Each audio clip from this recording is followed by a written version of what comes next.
Hi, it's me again with Corel Draw Tips and Tricks. And somebody sent me this pattern, and I don't know what it's printed on, a towel or why it's curvature, and you could, surely he's not going to make it a curvature, but it's this, I did this part. This part would be easy and follow. Kind of the same thing I'm going to do with the first one. I got it pretty close. I could have moved this over a little bit, made this line a little bit thinner. But the interactive fill tool worked good, but you have to do certain things to it.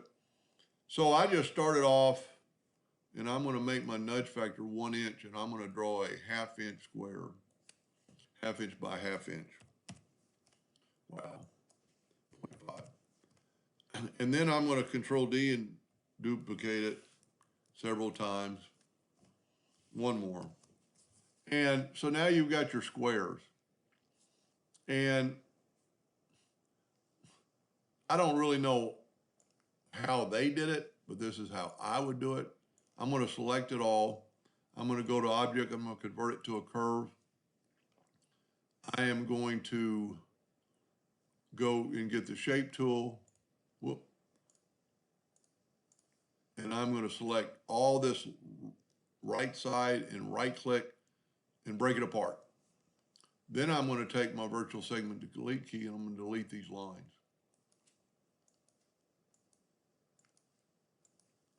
Now I'm going to take a 2-point line and go from there to there.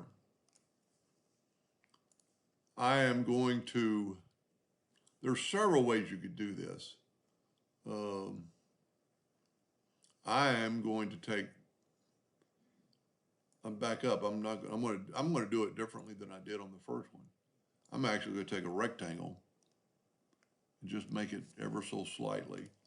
And whenever you draw something like that, just because you have that size doesn't mean you need to stay with that size. We could make it 0.6.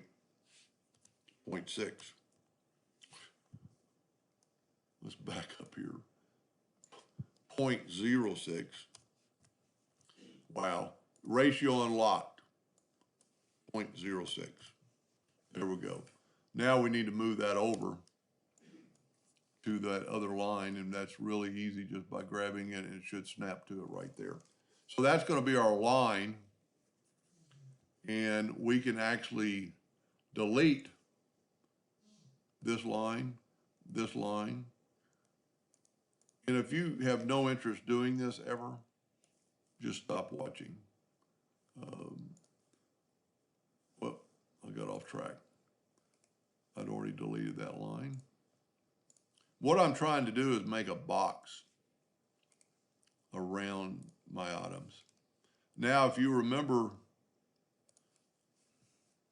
I got to zoom in. If you remember, I used a 1 inch duplicate or 1 inch. There's something not touching down here. There it is. So I need to take my shape tool, grab both those, and just bring them straight down. Then delete that line. So what I'm doing is I'm just using my Smart Fill tool now to make these boxes. And if you remember, we still have our nudge factor set on 1 inch. So now we're going to draw a box inside this box.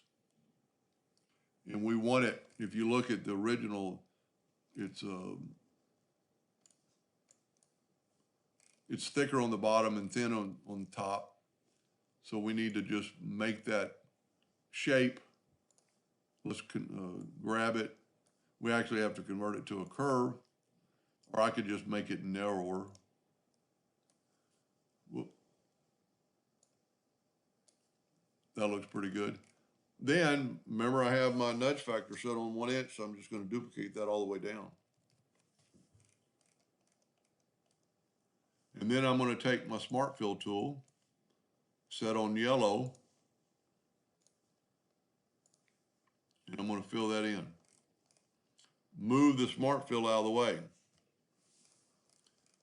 And because it's a fill, we can use the interactive fill tool, and we'll go from the top to the bottom and just make this an orange.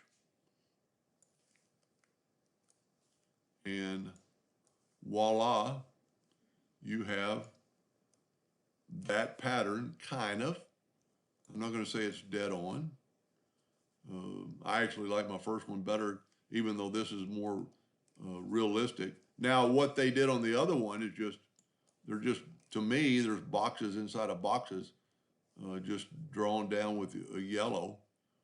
And, to do that, you would not do the fill now at this time. I wasn't going to go this far, but this will be so easy. So we need to make blocks that are just off and blocks that are part of that. So let's just draw a box. Hold down the control button to make it square. And then let's control D and make another box. And just bring this other box in. And you see that one it's more on that side. We're going to have to zoom in.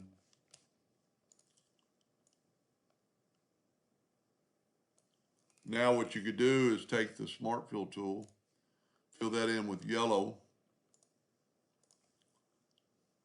Control D and make a duplicate and nudge it down how many ever times. We got that pretty good. Take away the line on the first one. I'm really curious. I hope he tells me what he's doing with this.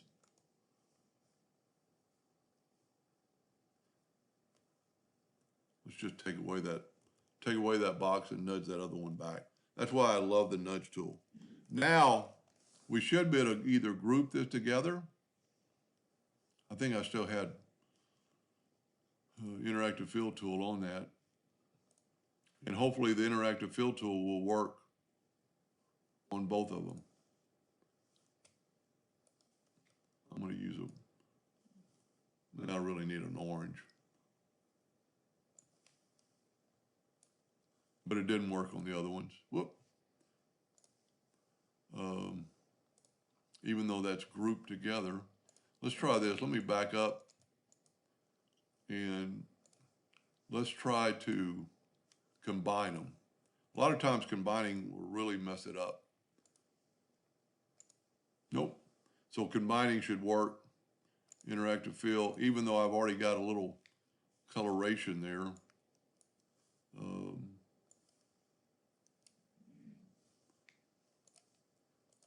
I think that looks pretty good. I might, it's not dead on, but you could play around with that. And I think it's just a continued pattern. I hope that helped. Thank you for watching.